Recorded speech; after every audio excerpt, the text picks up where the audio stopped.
Hello, hello. We have at least one Irishman, so to speak, and that's good.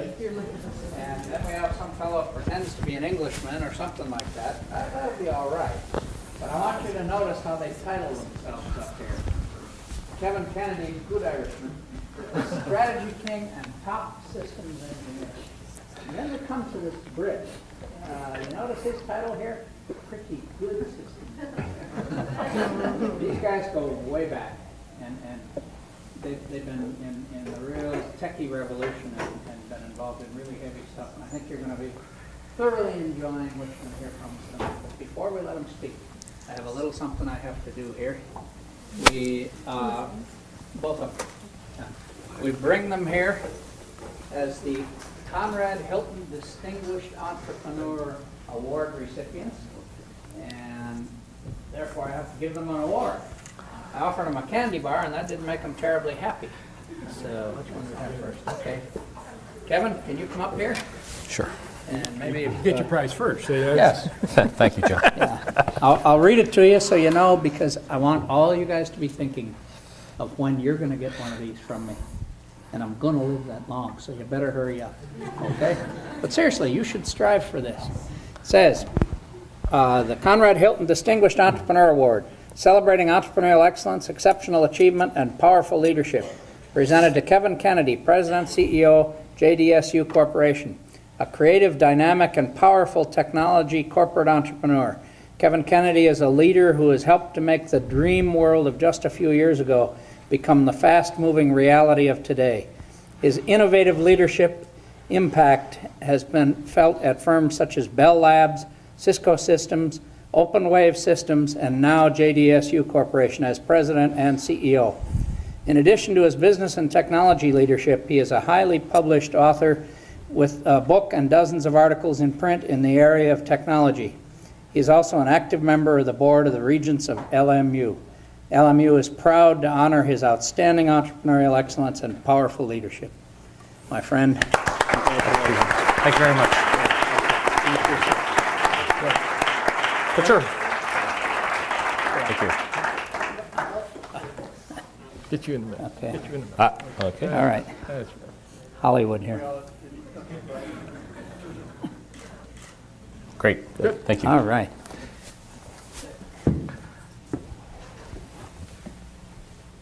Okay. This is for Don Listman, and I'll make things go fast. It's just ditto. How's that? That's pretty good. No worries. Again, the Conrad Hilton Distinguished Entrepreneur Award presented to Don Listman, founder and chairman of Canary Foundation, which is his activity today, and it's a favorite one with me. It makes me very happy because he's trying to solve cancer, and that's something we all got to do. So, a creative, dynamic, and powerful technology corporate entrepreneur, Don Listman is a technology leader who has helped to make the dream world of just a few years ago become the fast-moving reality of today. His top-level, innovative entrepreneurial leadership impact has been felt at firms such as Cisco Systems and OpenWave Systems. He's now dedicating his leadership and power to developing cancer diagnostics and early detection equipment. LMU is proud to honor his outstanding entrepreneurial excellence and powerful leadership. Thank you.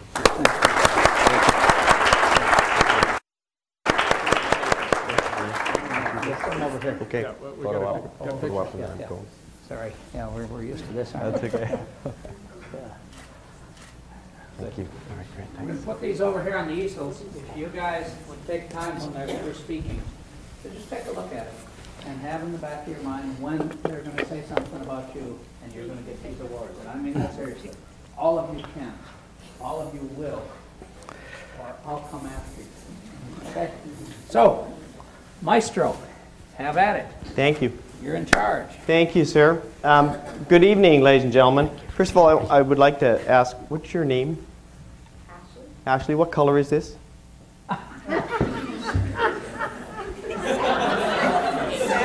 Salmon, exactly. Thank you. Whoa. He came up and he said, nice pink jacket. I thought, I beautiful. walked in my office and the shadows there, so I said, hey, the real men wear pink. I'm in trouble every It's time. salmon.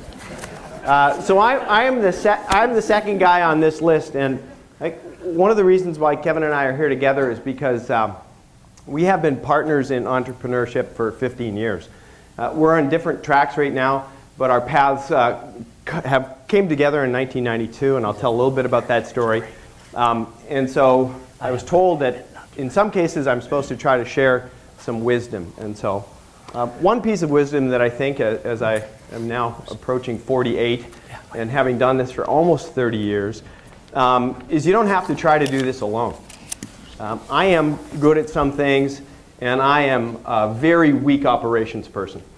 And Kevin is a brilliant operations person and doesn't wear salmon.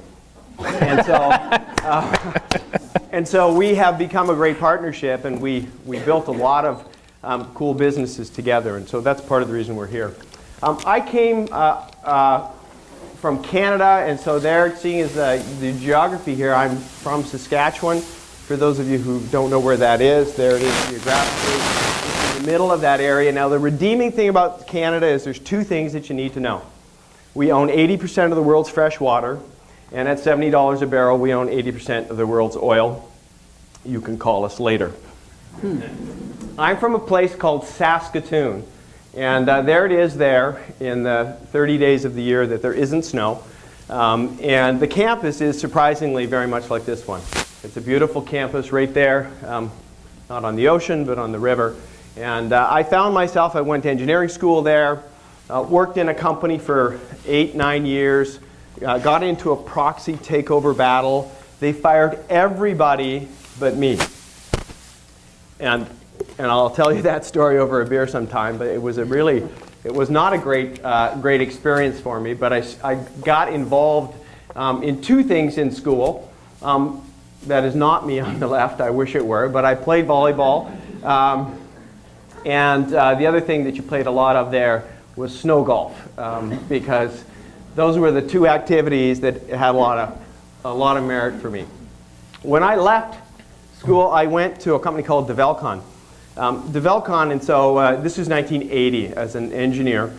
Develcon was an innovator in building networking equipment. So I've been in the networking business since 1980. And one of my first jobs was a program manager at Kennedy Space Center. And it was a fascinating job for a 20-some-year-old. I ran the program down there to re-network the entire base.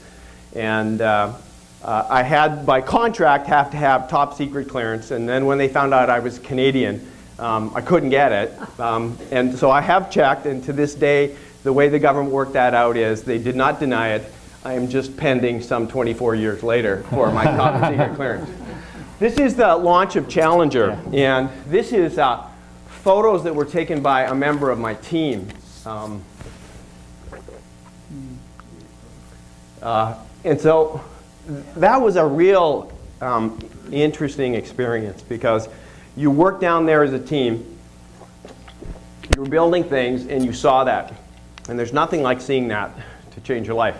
From an entrepreneurial perspective, that moment was probably the single worst moment for the space program, because entrepreneurship died that day. Unfortunately, it was an error, and it was an error of pushing and some technical errors. In as much as we're here to talk about entrepreneurship, I think the program's never come back because people weren't willing to take risks after that. And so in a lot of cases, I guess part of the lesson is you've got to be willing to take risks and fail to go forward. I left that company in 1990 and joined a little company, and I took a 50% pay cut to join this little company called Cisco. I was one of the first 100 employees, one of the first 5 professionals that was there. And I came in a role that's called product management. So your job is to help the engineers understand what they should build. Well, back in that day, engineers talked to the customers, and about 5 minutes later, they posted software, and you didn't know it happened. And I ran around trying to add some value somewhere, and I couldn't. And I was quite frustrated with this until I sort of started to test. And back in those days, IBM was the biggest networking company in the world. And so I'd go around and say, well, what do you know about IBM? And she'd say, nothing. And I'd say, what do you know about IBM? Because they were all IP geeks, and they were all DECnet or other technology geeks. And so I decided that I would go where they weren't. So I think another lesson in entrepreneurship is go to where they aren't. And as a good Canadian, you may have heard the expression, if you're a hockey fan, you've got a great hockey team down here. Gretzky always used to say, go to the, why are you so good? He said, because I go to where the puck is going to be, not where it is. So part of it is, we started in doing this, and the lesson on this was there was a huge phenomena that called the internet that was growing. And it was a movement, and it was a philosophy, and it was a new set of technologies. And Cisco latched onto it and deconstructed the IBM business model. They deconstructed the business model. They deconstructed the business. They reached out to IBM and said, we'd like to partner. IBM said, you don't know who we are. And 9 years later, I sat in the Waldorf Astoria and bought IBM out of the networking business. The reason why is that IBM was incredibly arrogant, and they didn't understand, not Cisco or any of us, but this phenomena that was going on. And every once in a while, there's a fantastic phenomena that happens. They happen every 10 or 15 years, I think. And that's part of the entrepreneurial opportunities. The PC was a huge technology phenomenon. The internet was another one. I'm going to try to let you hear that I believe that one next huge one coming is in molecular diagnostics and biotechnology. But those are opportunities where you can really learn. That's when, in 1992, Cisco was growing like crazy. My job was the head of product management, so our job was, again, to keep trying to tell what was going on. And I had the CTO come into my office and say, you're going to fail. And I thought, wow, everything's going really well. Why am I going to fail? We're growing like crazy. And he said, you don't have enough people. And you don't have enough good people. And back to the Gretzky thing, this thing is doubling every year, and you're not keeping up with it. So as much as it's an entrepreneurial thing, if you get into businesses, you compete with people, you compete with your management team. And you have to be always, always, always out looking for the best people. Recruiting in management has to be a full-time activity, always. Always, always, always. You're not looking for people for spots, you're looking for people. And you can change organizations for those people. If you find someone who's great and they want to be part of your team, bring them in and figure it out. And so Kevin was working at AT&T. They were trying to figure out how to take our products in through their channel through a mutual friend. He came in, and together we built a number of businesses, the first of which was the access business, which today is that business that delivers DSL and cable to your house. So together, he and I built those businesses. We can talk about them in the question and answer. But we basically went and attacked Freecom at the time, and we got very focused on it. And I'd say that's the other really interesting way to compete, is to pick somebody that you think is great or the leader and just attack them and forget about everybody else. That'll take care of itself. We thought it was Freecom. We're going to go get them. We're going to put them out of business. And so we didn't put them out of business, but we grew this business, and this is one together that $5 billion over time became a $5 billion business there inside that business.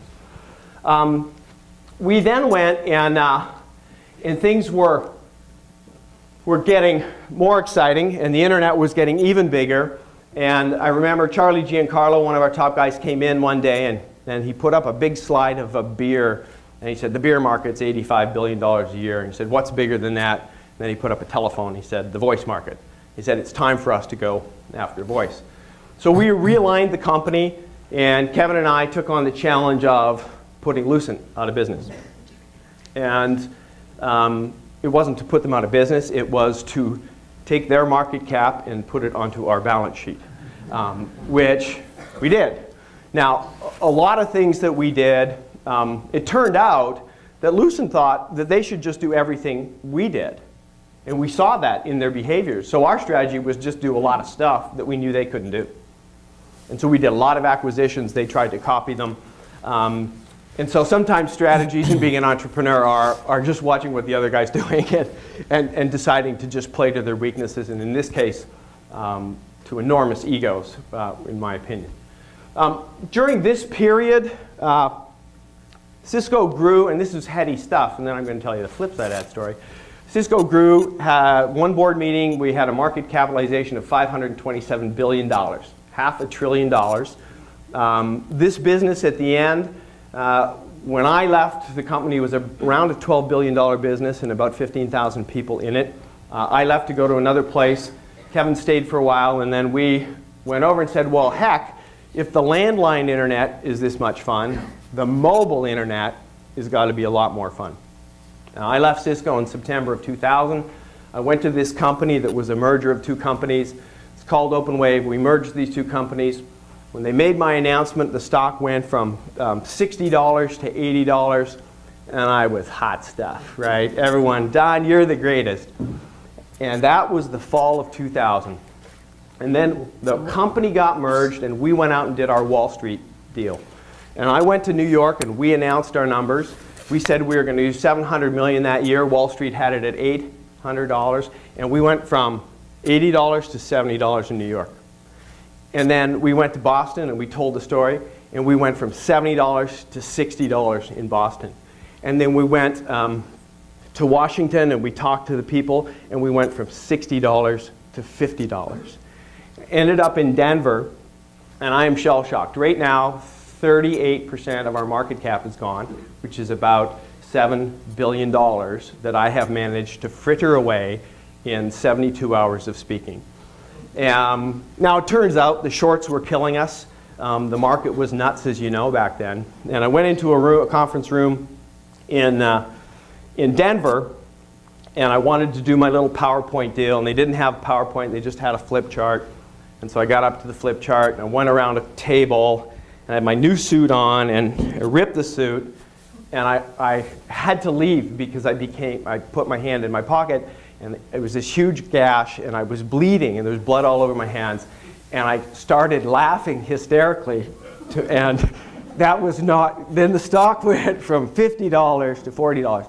So in a 4-day period, so I talk about all that cool Cisco stuff. In a 4-day period, it went from 80 to 40, and it was the day of Thanksgiving. I sit in front of my PC and write an email to 2,500 employees. And it's probably the hardest email that I've ever written. Turns out, probably wasn't my fault, but there are only about 2,450 people that I still have to convince of that. I guess the story on this is timing matters. This was the worst time to go to a place like this. And we had a really hard time because the strategy was to survive. And when you sit and tell a young person who came to get filthy rich, and you just screwed it up, that now the strategy is to survive, they don't like to hear. Turns out that was the strategy. There were 200 companies in this sector. One survived. It was this. I never could have done it without Kevin because it became an operational challenge. We ended up both leaving, and that's an interesting story over a beer. During this time, I made a lot of money. And so you get to a point and you say, well, what are you going to do? Well, during that time, my mother died of ovarian cancer. My first wife had vaginal cancer. My dad has colon cancer. My uncle's dying of prostate cancer. And so I started getting involved because I had some money, and I said, I'm going to get involved in cancer. And I started this project now that's known as the Canary Foundation. So for those of you who are old enough in here, you remember the days canaries were used in coal mines for early detection. And the entrepreneurial opportunity and the business model challenge is this, that if you see the stages of cancer on the bottom, from precancer to late stage cancer, that's about the survival curve. So the soundbite is, if we find cancer early, you live 9 times out of 10. If you find it late, you die 9 times out of 10. This varies by cancer. It's worse for pancreatic. It's better for testicular. But pretty much this is it. And where do we spend all our money in this country? Over there, in therapies. Why? Well, because it's a product business model with intellectual property protections, and this one is a services model without much intellectual property protection. So this market needs to be restructured. And so that's what Canary is about. What's our role? How can a small foundation do it? We're going to build the first one. In many cases, an entrepreneur's job is to build the first one. And we are trying to bridge the gap from the academic people to the big money. the government and venture community, because if we build one and we show them the new business model, they'll come. And the simple idea is a blood test on the left, an advanced imaging test, and the interventions that are in place now work very effectively, radiation and surgery.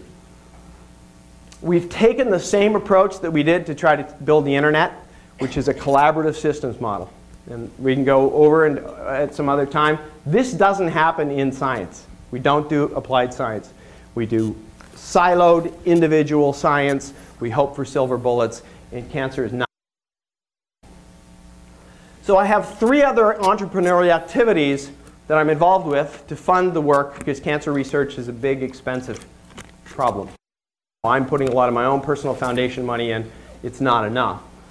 So the other entrepreneurial thing I did is we hired a promoter and said, we want to talk to high net worth people with engineering backgrounds who can help us with this, give us $1 million donations. Hired a promoter. We said, what do high net worth people in the Bay Area like to do? Competitive cycling, competitive motorsports. So just like Long Beach, I bought the Grand Prix for San Jose. And so they like to do this, and we built a racetrack in the downtown core every summertime. Oh boy. Is that yours, Kevin? Oh, sorry, I'll try to get back to it. And so we basically shut down the entire of the core of the city. So as opposed to Long Beach, where you shut down one street, we shut down the 10th largest city in the US for 4 days. If you want to think about an entrepreneurial activity, and last year we became the #1 election issue for a whole host of reasons. And so it's just great when your 9-year-old son saying, hey, Daddy, you're on the newspaper again. And it's never good when you are.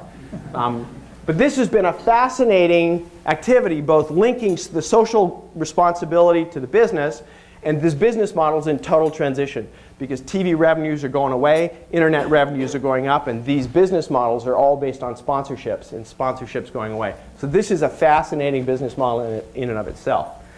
You get to hang out with cool people like Paul Newman. And so I have 2 other businesses that I'm a majority owner in that I'll just talk about, because there's 4 entrepreneurial things I'm doing now. The cancer work, the Grand Prix to fund it.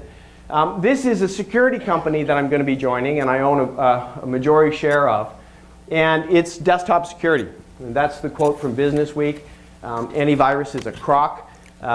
Technologies on the desktop for security are totally broken. They're late, they nag you, they don't work. And viruses have gone from something where clever people want to show you how smart they are to thieves wanting to steal stuff from you. This is an incredibly big market that needs new disruptive technology, and this is a disruptive technology. And so this is an example of something where it became a huge opportunity and a big, big problem that we talk about these waves. This is one of them. People stealing stuff from your PCs. This is an enormous wave. This is one that I tried to hook onto. And the last is I'm building a molecular diagnostics company because there are needs for the canary. There's all sorts of needs around that area. And in this case, these are angel investments to try to stimulate things along. This is a picture of a particular trying to find specific things in the blood. And the blue is our technology. The red is the standard technology. It's about 2 orders of magnitude, maybe 3 better. The problem, though, is we still have a problem of 7 to 8 orders of magnitude. But this is one of those new huge waves, and you got to be willing to take some risks and hook onto it, and sometimes just follow your nose, follow your feet to the next step, as long as you believe a market is huge. So that's sort of how I got here. Kevin and I spent, as I said, 15 years together building a lot of this equity and value together, and I'm going to invite my good friend Kevin Kennedy up to talk about his work. He's currently, as I said, CEO of JDS Uniphase, which is a fiber optic component and systems company. So they build everything end to end for the triple play communications network. And thankfully, he is the public company CEO now, dealing with Sarbanes-Oxley, not me. Thanks, buddy. Thank you.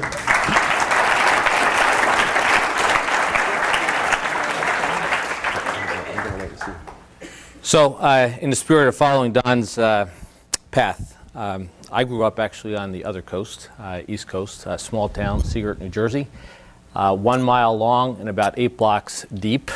So fairly small, not the end of the earth, but you might be able to see the end of the earth from Seagirt, New Jersey.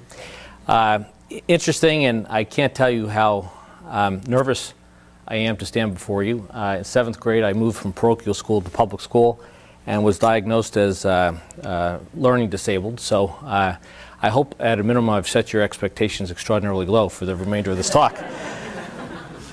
With that, I wanted to share a couple things. And first is something that I think you have to believe in if you are in the business of entrepreneurialism. One is that you have to have passion and insight, and probably insight first, passion second. If you were to think about Don's endeavors, a personal passion for cancer and an insight on where's money spent, but where could it best be spent. Secondly, you have to have a perseverance and a willingness or a tolerance to fail. Almost inevitably, every entrepreneurial endeavor brings some amount of failure, and you have to be able to stand up and continue to pursue it. Third is you have to find in yourself as well as an environment the right characteristics. I'll talk about spending a number of years at Bell Laboratories. One of the challenges was I had a buddy that was at Bell Labs with me, and he had a blackboard, and up in the top of the blackboard there was 3716, and I walked into Wally and I said, Wally, what does 3716 stand for? He said, well, that's the numbers of days to my retirement. And that scared the hell out of me.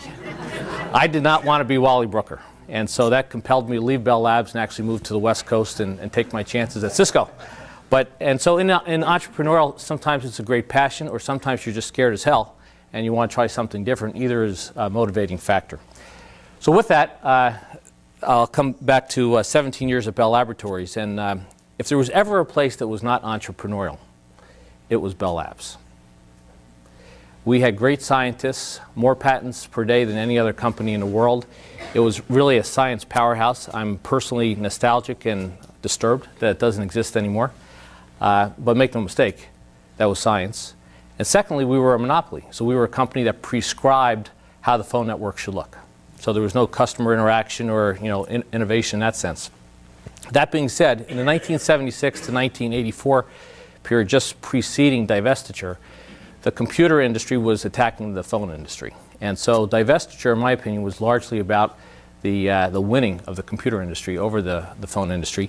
And so I found little places, whether it was data communication, private branch exchanges, voice response. This was where we put operators out of business and used computers in the long-distance network, or packet switching, were all being driven by the need to connect computers or do things with computers. So within this 1.1 million employees, the largest public company in the world, there were these little stealth places where people were throwing a lot of money.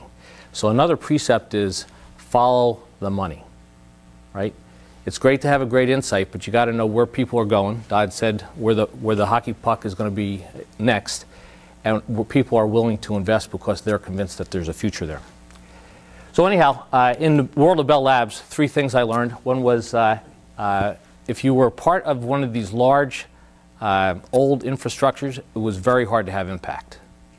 If you were part of some of these new things, the new startup pieces, you could have an impact. You did that by following the money, and you tried to align yourself with whoever you thought was the brightest and most lucky to succeed or likely to succeed. For me, in that kind of environment, we would have probably 7 to 10 competing projects within the walls of this 1.1 million employee infrastructure. Success, for me personally, was every project that I ever worked on made it to market. Probably only 1 out of 7 in those years ever did make it to market. So not far different actually than a VC industry. We're probably 1 out of 10. That was how big Bell Labs was. It was its own VC infrastructure. So I now fast forward to Cisco, and as you might guess, I'll probably give you a little bit of a similar look, but a different look at some of the same things that Don was describing. So you're looking up at this and saying, okay, a bug. What does that have to do with entrepreneurialism? Well, it turns out that I wanted to start with a failure. Don and I had a vision that why not put Cisco inside of a bunch of consumer devices. Now this was a little bit ahead of our time, 1995, 96. And we saw the Intel model emerging. And so we came up with the concept of a router on a chip. A router is like a big pizza box. And so we were going to take that pizza box and condense it to a little chip. Now given the title of the project, Roach, you can tell that marketing was not my gift, right? I put it up here first because it was a failure. And I invested in it for 3 years. It turns out that it was too complex of a project. We needed to work with an outside company, LSI Logic. The team was okay, but the complexity was such that within 3 years, we never got to a product, and the sort of the outside dynamics had gotten to a 2 or 3 chip solution that gave you 80% of the benefit and almost as elegant. So you killed it. What's important is, in order to do those kinds of things, you have to find yourself in an environment where you can take those risks and not get shot. At Bell Laboratories, it was a kind of environment where you had to do 5 out of 5 things right. So you would study things forever. Sometimes, you know, a decade would come and pass before you actually did something. Cisco was really an environment where, you know, you told people what risks you were taking, you go do it, and if they worked, now I have to admit, 80% of the time you had to get it right. If you failed every time, you were probably shot within a short period of time. But anyhow, router on a chip was a failure. The other one was a voice over IP project, and this was really, Don talked to you about eviscerating IBM. When I came to Cisco, I saw a similar pattern. This traffic that IBM had become famous for networking the world was a very low bandwidth latency dependent. So the net of it was, it looked a lot like voice. So by the time I came in here and we began to think about how would we eviscerate Lucent, and I'm using an edgy, that's really how we thought. We came up with a 15-point plan on how to beat them.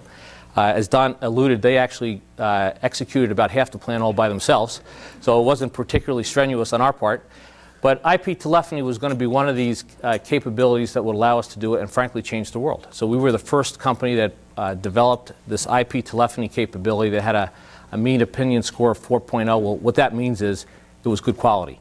3.4 is about what you hear on an impaired line. 3.6 is what you get on a cellular call. 4.0 is about as good as it gets. Once we did that, the industry began to have confidence, and today, just about every carrier in the world begins to use IP telephony. So anyhow, that was fun. That's about as good as it gets. Cisco got 50% market share, changed an industry. Every engineer that worked on those projects could go home. You look on TV, you'll see a Cisco IP phone. John, I think I saw a Cisco IP phone on your desk. Absolutely changing the world. That is as good as it gets. So 2 projects, 1 failure, one a lot of fun. So after that, I decided I was not useful for many things, so I decided to do turnarounds. And we did the open wave turnaround. There were some dire moments. Don sort of glossed over it, but at one point the stock hit a low of 43 cents. 43 cents. Right? And trust me, when you hit a low of 43 cents, it is tough to keep employees in their seats and people motivated, including yourself. So these turnarounds are tough. After I left OpenWave, I went on to JDSU, which was iconic in several ways. One was it was certainly one of the market cap miracles of the boom. It fell about as far as you could fall. Its revenues at its peak were $4.1 billion. At its nadir, $500 million a year, so it fell 88%. If you just think of your own human body and you cut off 88% of your body, highly unlikely that the rest of the body would be, you know, pulsing, I guess, right? And so just think about doing that to a company. One of the interesting things that you read about in leadership books, but it doesn't fully prepare you, is in the 4 years prior to that, there had been 4 different CEOs, 4 different COOs, 4 different CFOs. And so for this community of people, which went from 30,000 to, say, 7,000, you show up as the new CEO and say, hey, I'm going to have a plan. And they look at you and say, okay, well, there were 4 CEOs, 4 CFOs, 4 COOs. They're no longer here, but I'm still here.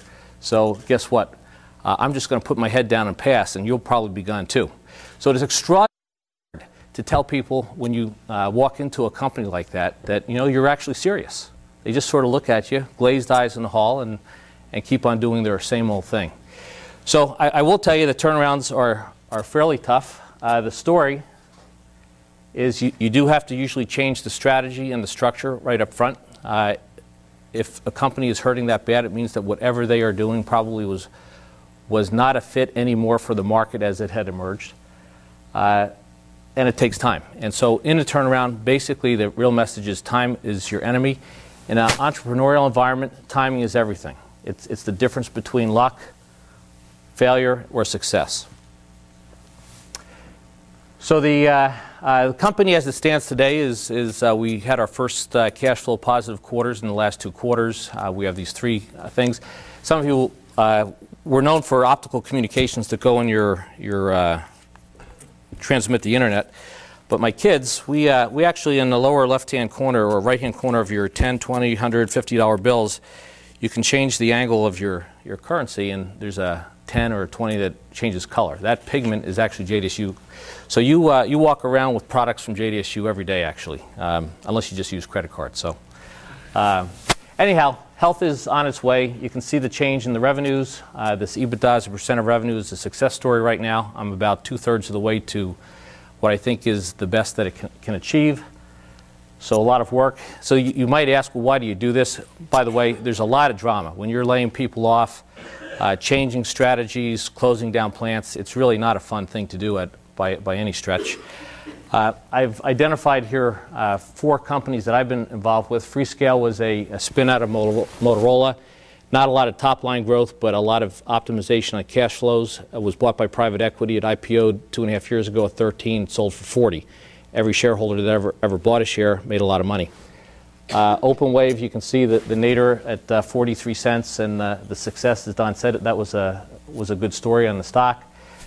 Rambus is another one that is probably doubled over its nadir, and JDSU is still work in progress. But the point of this is, why do you try to do turnarounds? Because if you can change the model, people can make a lot of money after a time.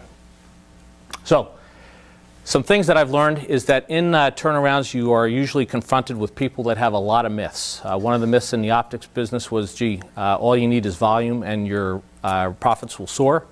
Turns out that's true in a semiconductor model, not true in the optics model.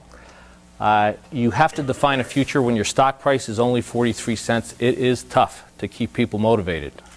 They totally succumb to the drama of the day. You have to purge the past. There are just a large number of people, products, buildings. Purging the past is just crucial. You got to get onto a future that is something that everybody wants to embrace. So let me come to a couple things. Along the way, and so I'm not going to go through these slides. I'm actually going to pick 3 anecdotes. Along the way, you try to look for friends that are going to teach you something that you just come back to time and again.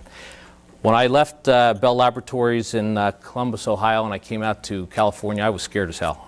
You read books on how these smart guys in Silicon Valley do all these wonderful things, and my gosh, I had spent 17 years at Ma Bell. I thought, my knuckles would drag on the road at that point, and so I met Don, and Don said, Kennedy, whatever you do, make sure you just keep moving forward.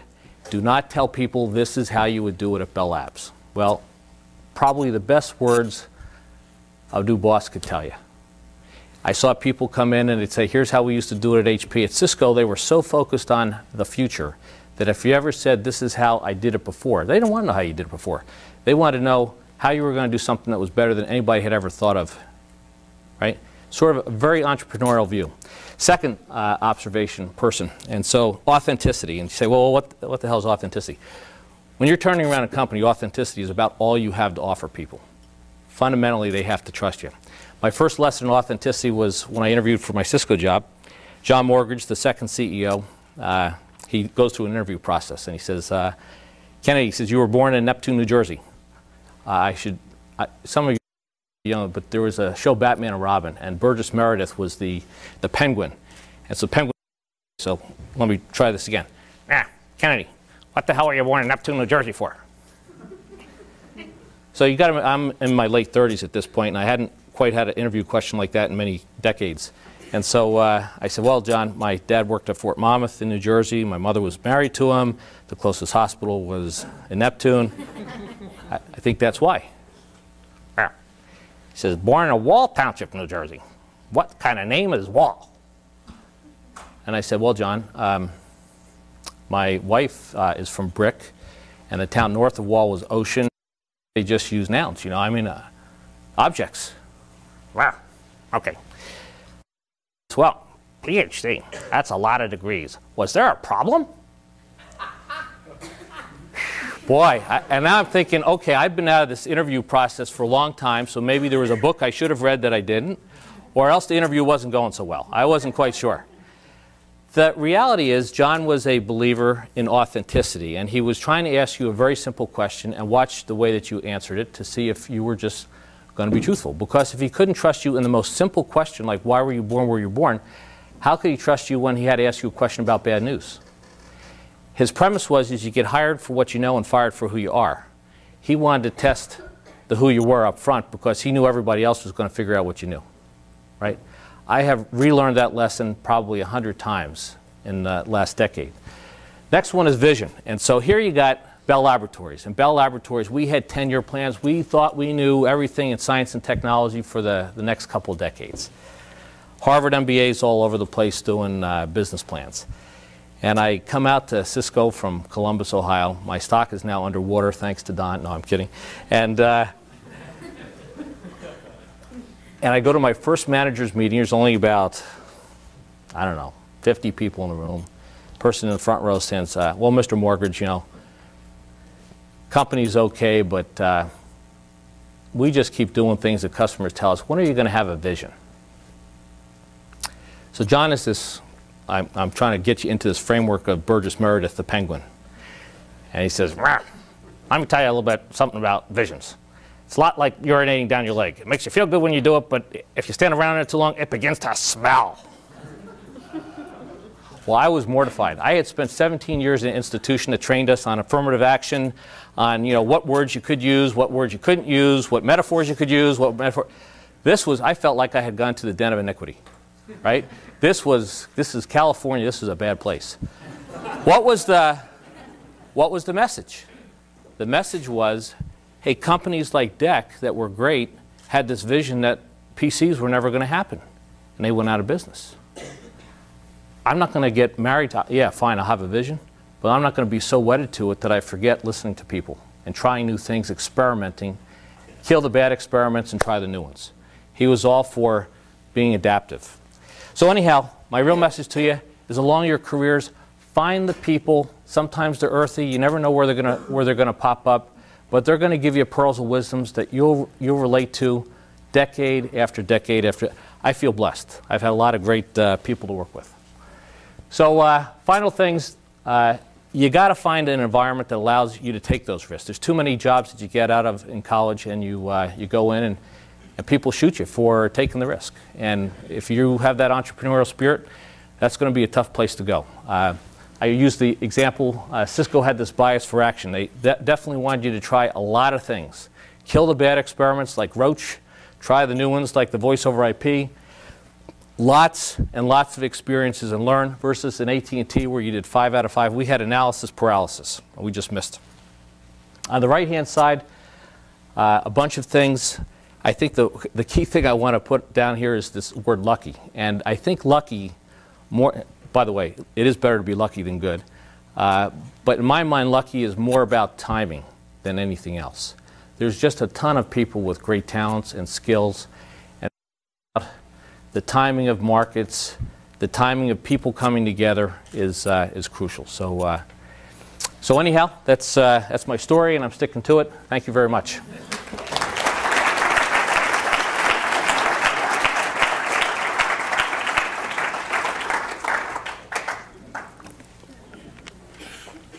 Go ahead, sir.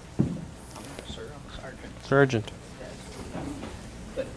We're going to open it up for questions for you. If I can moderate a little bit, let's start over on this side. Dean Mullahan. Put him on the spot. Questions. Uh-oh. Question. Okay. Would you still invest in Cisco today? Would I still invest in Cisco today? Well, it's a simple answer. No, I haven't. But I said no at 18 bucks a share, and I was wrong. And the reason why I was wrong is I didn't think John Chambers would finally buck up and do the multi-billion-dollar acquisitions that you need to at this size of company to actually do some growth. The strategy's always been small, integrate, blow out through your sales channel. and there wasn't enough, and you had to get into video. I didn't think he was going to do it. He did, and you know, it's been worth a bunch of market cap, $10 a share at what, $7 billion out, so $70 billion. But I wouldn't do. It's not a bad investment, but there are better places, I think, to put your money. You want to answer it? He didn't want to answer it. Do you own any Cisco? A little bit, yeah, I do. Okay, moving this way. I'll tell you, I'm going to flunk all you guys if you don't have Oh, we got questions. questions coming. But you're not all my students.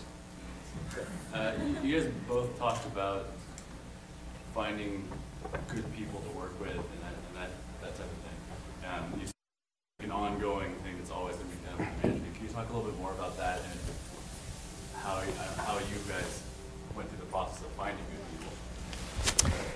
Yeah, you know, I think you talk to a dozen people, they'll all give you a different answer. When I was at Bell Labs, we had the requirement to get into Bell Labs in those days was you had to have a 3.5 or better CUME, and so there was no shortage of smart people. When I began to work with the Cisco folks, I found every time I left Cisco or the Cisco folks, I felt like I had met a compelling individual. So there was an aggressiveness, a knowledge of what was happening that was one step beyond what I knew, an attention to the customer. And so for me, I think there's a lot of really smart people in the world. Finding people that are compelling, have an insight, and can use that compellingness and insight to move people to go do something. Cisco was a Socratic meritocracy. We like to romanticize that it was a bunch of brilliant people. I don't know what the hell that is. He has a PhD. So Cisco was one of these places where people who had a plan would go talk to everybody in the company, and if people followed that person, they succeeded and we did stuff.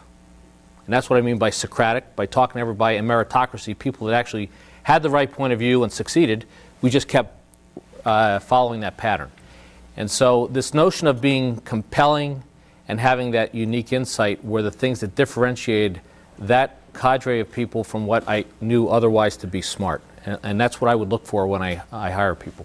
Well, just two quick thoughts. I mean, you may have heard the expression, aren't afraid to hire A players, and B players hire C players. So hang out with the A players. And so right now I'm in the middle of a recruiting process in this new company, and I've just gone and reached out to all the A players I knew. And I'm having drinks with every one of them and saying, here's what we're doing, and stirring it up. And we end up seeing things. And then once that gets going, I'd say you just keep meeting people. You know, you meet people. I remember, John Chambers went after the sales guy from HP. Took him 4 years. Kept meeting, and kept recruiting, and kept, and the right time he came in. I went after him for 2 years till he came to OpenWave. So two things. One, hang out with the A players, because B players typically are afraid and they hire C players. And then just keep the conversations going all the time.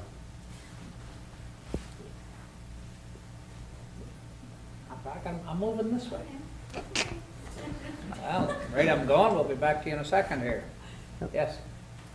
You mentioned how you were able to ask other organizations or companies to donate for what you're doing.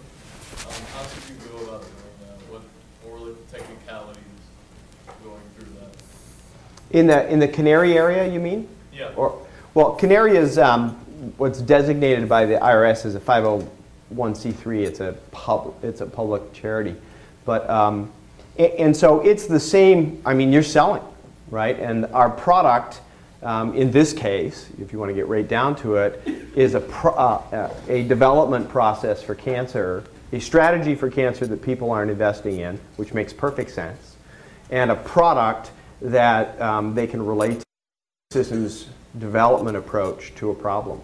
And so the market we segmented down to high-tech, high net worth so that they could have that dialogue with us and said our strategy is different, and you have someone in the past whose skill has been what I would say market development, developing new things in new markets, and then you say, what do you think? And it's hard. Sometimes it's even harder to ask someone for money. We ended up having a great article in the Wall Street Journal in July, and we had a foundation approach us to do lung cancer, and this week they gave us $10 million to build a lung cancer program for early detection. But identical process, and that's for me sort of going from the entrepreneur of business over to social entrepreneur. It was a different market, it was a different product, but everything I'd learned and everything I did was identical. I needed different people. My development directors, my salesperson, not the high-tech salesperson, but you had to go get them. And lots of these foundations fail because they don't go do that. They don't spend the 100 grand. You got to spend 120 grand a year to find a development director that can nurture someone that's going to give you $1 to $10 million bucks. It's the same deal, different market, different product, a little bit different skill set. Okay. I had just two questions. One, just going back to, I guess, team building and everything. I know, I wasn't sure who talked about it, but you're talking about basically not just making positions for somebody, but putting in I think. Well, I did, and Kevin, I have a strong belief that you really, to Kevin's earlier point, you find great people, and I mean, as long as you don't, find someone with a finance background and stick them in sales, but you don't have to be wed to the general organizational structure of what you think makes sense, and so if you find a really great person, bring them in. You can sort it out, right? So that is the philosophy within reason. So in terms of that sense, I mean, for a large organization, a lot of times it's easy to find somebody who's great and then make almost a position for them because there's, but with a startup organization, sometimes it's extremely difficult to find great people with specific skill sets that you actually need. And so are there times when you have to give and take a little bit in trying to find people, or would you suggest, because I know like Jim Collins in some of his books talks about getting the right people on the bus before you even start going anywhere. So do you prolong the startup things to make sure you have those specific right people? Yes. Or do you jump right Always. into it? I always wait. I agree. You always wait. The 100 days is never worth it because, the old expression, how can you afford to do it twice? And you always wait. But all I'm saying is don't be so specific about the size of the peg and the size of the hole. Sometimes they fit. You just give them a little nudge. A metaphor that's, I think, an important thing to think about. I personally view that bringing talent into a company is like casting a movie. And you've got to figure out who are the people that have the right skills. But make no mistake, every one of us in the business, our number one job actually is to sell. Organisms are living things that do business with each other. And if you are not capable, you got to be good at your skill set, but you've got to be able to motivate the finance guy to do the thing that you need to get help. Every one of us ends up selling as a major aspect of their job. And if you hire people that aren't compelling, non-compelling people don't sell well. I had a CEO who said to me once when I started very early after school, he said, there are two organizations in this company, son, sales and overhead. Which one are you in? Like, sales, sir. Stephen. Both of you guys mentioned about being ahead of the puck, going where it's going to be next. America, Europe, Japan, parts of Asia are pretty saturated with technology now. It's not uncommon to hear of technology startups every day. What about the third world countries? What about developing nations? Where do you see technology, specifically UIP or the technologies your companies represent, going? How will you make money out of those people? I have no clue how to make money. I have no clue how to make money from people that. He doesn't either, by the way. Well, I mean, I'm not sure if it's a rhetorical question. I don't know how to make money from people that don't have money. I think the reality is that the disparity in the world is a danger, and we will end up spending money either by helping mitigate the disparity and the differences, or there'll continue to be wars that you spend money on. So I think the world has a hell of a gamble in front of it. But in terms of commerce, which I think was your question. I don't know how to make money from people that don't have money. I'd say it's the flip side. I think technology can help with these issues. You know, I started a program at Cisco called NetAid, which for developing nations, and you know, you learn, for example, one of the big travesties from local farmers to markets is the middlemen steal the farmers blind because they have no understanding of what the structure of the market is. So the UN put in a program in villages where through radios they actually got the commodity prices and could see how badly they were getting taken. So I think bringing information into these communities can be a fundamental way technology can help. I think the people who are going to actually make money in developing nations are the cellular people, because they're going to build communication structures and wireless is the only thing that's going to make sense. And then from that, because that's the computer platform people will be able to truly afford. But my wife does a lot of work in developing countries, and at the end of the day, it's educating people, and it's mostly, the biggest return is educating girls. That's the story. Technology really doesn't matter. Get the girls educated, will go a long way. Do you see your companies expanding into those markets eventually? We do expand through others because basically everybody's building communications infrastructure, whether it be mobile or fixed. But I think the world has to think of those as areas that we try to help, not make money off of, I guess. In the foundation, cancer is the #1 killer in Asia, both liver and lung cancer. China in particular, you know, is it a developing nation? It depends how far away you are from Shanghai and Beijing, right? Those will be places where this technology, I think, will be very important and save a lot of lives. But again, we won't make money from it. Move back over here, and it's going to be the last question, I'm afraid. 2 years ago, JDS Uniface was trading at about $1.50, and now it's about $15. What are the main things that you credit to that change? Was that before yesterday?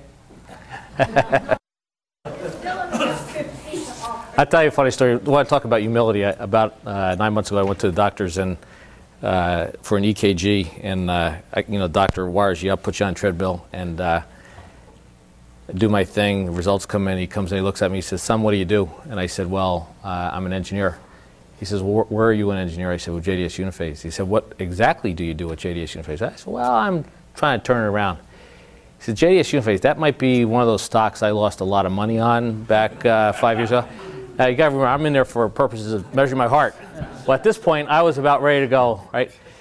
So anyhow, as a backdrop to your question, I think there are two pieces. We have gone from the financial improvement has been very, very strong from this EBITDA as a percent of revenue from minus 50% to about 9%, which is not bad for turnaround companies, and we've got a little bit more to go. In reality, the stock has only gone up about 50%, which is about a third since that time. The rest of it, the $2 to $16 or $15 is a reverse split. So we've increased the market cap by about 30% based upon financials, and the rest is just lowering the share count. So Before I have you give them a hand, I want to do a little bit of kudos here. First of all, family in our place is damn important. So I'd like you to meet Don Liston's son, Hanson. Up.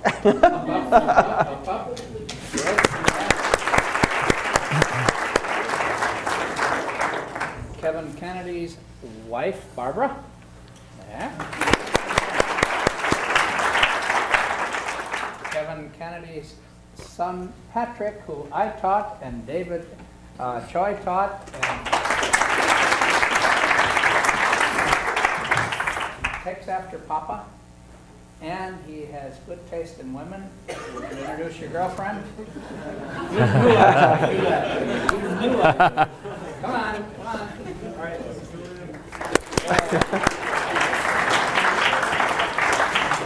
One last thing I want to do. Some of you know, this past weekend I took a team of my grad students to a really heavy-duty, high-tech, biotech, everything tech in the world competition back in Cincinnati.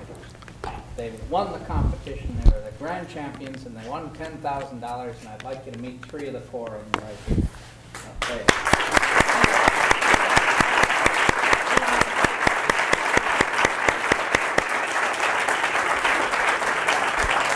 Now, one last beautiful hand for these guys who.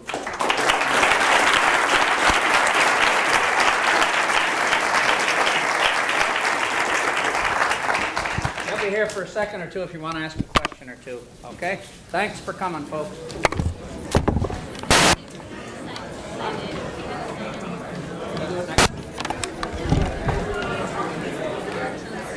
Hello?